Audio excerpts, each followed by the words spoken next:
In front of me is XIAOMI Leica Leitzphone, and today I would like to show you how you can turn on and use one-handed mode.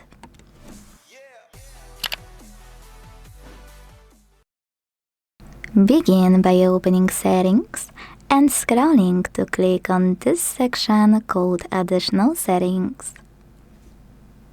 Now tap on one-handed mode and use gray switcher to activate it. Following that, follow all of those instructions to use it.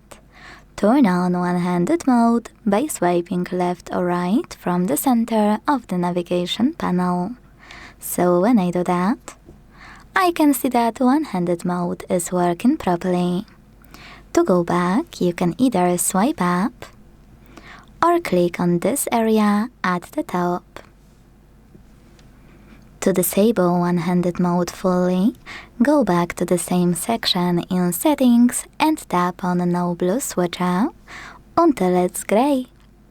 Thanks so much for watching. If you enjoyed this video, leave a like, comment and subscribe.